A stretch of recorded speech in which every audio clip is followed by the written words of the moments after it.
Hello friends, I am Dr. Shikha Jain and welcome to my channel Chemistry Point। आज हम यहाँ बात कर रहे हैं केमिस्ट्री लेसन्स की। तो अब आपका रिवीजन टाइम चल रहा है। आप सब एग्ज़ाम की तैयारी में लगे हुए हैं, तो इसलिए मैं लेकर आई हूँ आपके लिए revision time. Let's talk about the formulas used in chapter 2। Chapter 2 में यूज़ किए जाते हैं। जैसे कि हम फर्स्ट बात करते हैं E/me। यहाँ पर E जो है वो इलेक्ट्रॉन चार्ज है और Me जो है वो मास ऑफ इलेक्ट्रॉन है। तो ये कितना होता है 1.758 इंटू 10⁻11 कूलाम किलोग्राम -1। उसके बाद हम दूसरा बात करते हैं Me यानी कि mass of electron. Mass of electron को हम देखते हैं यहाँ पर इलेक्ट्रॉनिक चार्ज E/me कितना होता है 1.602। हमें पता है इलेक्ट्रॉन का चार्ज कितना होता है 1.62 इंटू 10⁻19 कूलाम। और E/me का यहाँ पर हमने वैल्यू देख रखी है कि E की वैल्यू इतनी है। E/me की वैल्यू है कूलाम किलोग्राम -1। तो यहाँ पर Me की वैल्यू आपके पास आ जाती है 9.1 into 10⁻31 kilogram. Okay, now third हम आते हैं formula of represents a atom. मतलब कि एक एटम को किस तरह से रिप्रेजेंट किया जाता है विद उसके atomic number and atomic mass. तो ये आप यहाँ दे सकते हैं। इसके क्वेश्चंस बहुत आते हैं कॉम्पिटिटिव एग्जाम में, चाहे वो कोई सा भी कॉम्पिटिटिव एग्जाम हो, वहाँ पर इसके भी क्वेश्चंस इजी जो क्वेश्चंस होते हैं उनमें ये जरूर आते हैं। तो यहाँ पर आप ये देख सकते हैं। यहाँ पर एक्स जो है वो क्या शो करता है, एक्स जो होता है वो एटम को शो करता है। जेड जो होता है ये शो करता है एटॉमिक नंबर को। उसके बाद जो ये ए है, ए शो करता है एटॉमिक मास को। तो आपसे इस तरह से कोई भी क्वेश्चन पूछा जा सकता है। जैसे कि यहाँ पर लिखा हुआ है क्लोरीन 17 एंड 35। तो आपसे ये पूछ सकते हैं कि जो 17 उसका अगर यहाँ पर एटॉमिक मास ना दिया हो, या फिर जैसे कि आपको ये क्वेश्चन इस तरह से दे सकते हैं कि एक्स 17 एंड 35। तो आप बताइए कि एक्स क्या होगा। तो एक्स आप इजीली बता सकते हैं कि एक्स जो होता है वो किसी भी एटम को शो करता है, तो ये क्लोरीन होगा। तो इस तरह से आप क्वेश्चन को सॉल्व कर सकते हैं। कई बार क्या होता है कि ये जो क्वेश्चंस होते हैं लेकिन फिर भी हम उन्हें सॉल्व नहीं कर पाते, क्योंकि हमें पता ही नहीं होता कि एक्चुअली वो है क्या। उसके बाद हम बात करते हैं C=न्यू लैम्बडा। सी जो होता है वो शो करता है स्पीड ऑफ लाइट को, एंड न्यू शो करता है फ्रिक्वेंसी को,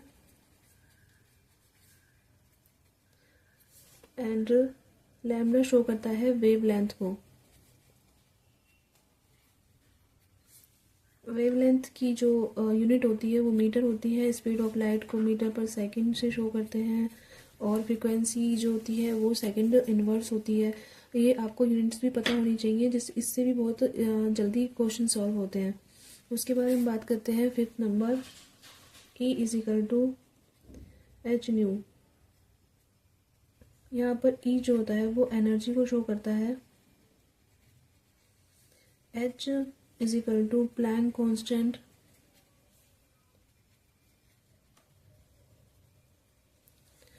विच एंड प्लैंक कांस्टेंट की जो वैल्यू होती है वो कितनी होती है 6.62 इंटू 10⁻34।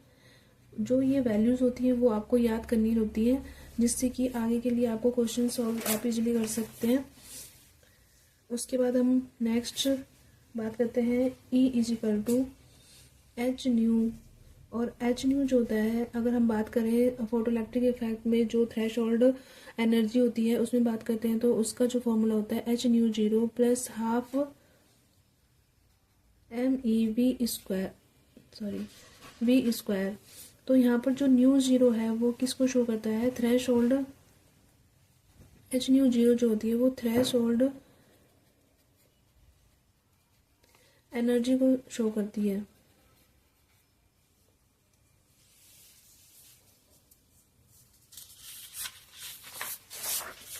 उसके बाद हम यहाँ पे बात करते हैं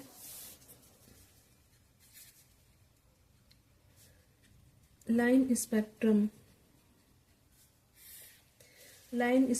of hydrogen. यहाँ पर इसको शो करते हैं 109,677 1/n1² 1/n2² centimeter inverse, where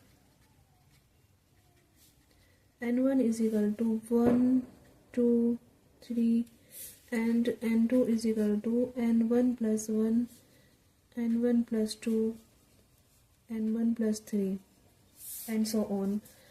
And the value, आप यहाँ पर जो वैल्यू देख रहे हैं 109,677, ये जो होती है ये होती है रिडबर्ग कांस्टेंट. इसे हम कहते हैं रिडबर्ग कांस्टेंट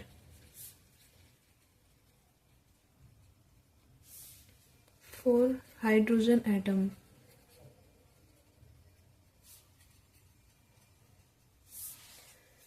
एंड 8th हम बात करते हैं frequency of radiation absorbed or emitted.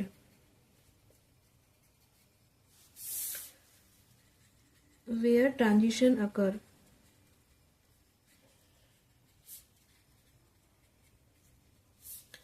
तो ये फ्रिक्वेंसी जो होती है वो इक्वल टू होगी E2 minus E1 upon H. तो इस तरह से हम देख सकते हैं कि कुछ फॉर्मूले हमें पता होने चाहिए. And then next is angular momentum of an electron MEVR is equal to n dot H upon 2π and n की वैल्यू होती है 1, 2, 3 एंड सो ऑन. नेक्स्ट हम बात करते हैं एनर्जी की.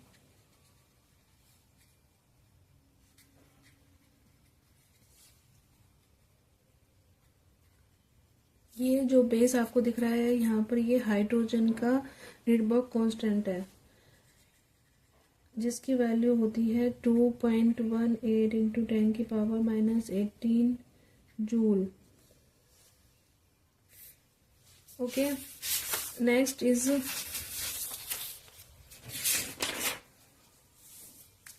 हम यहाँ बात करते हैं कि अगर एनर्जी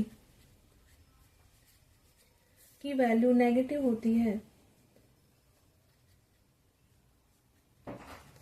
देन आज के लिए इतना ही. आप मेरे चैनल को सब्सक्राइब करना ना भूलें. अगर आप चाहते हैं कि मैं आपके साथ और स्टडी टिप्स और फॉर्मूलाज और आपके साथ लेसन्स शेयर कर सकूं, उसके लिए आप मेरे चैनल को सब्सक्राइब करना ना भूलें और वीडियो को लाइक एंड शेयर करना ना भूलें.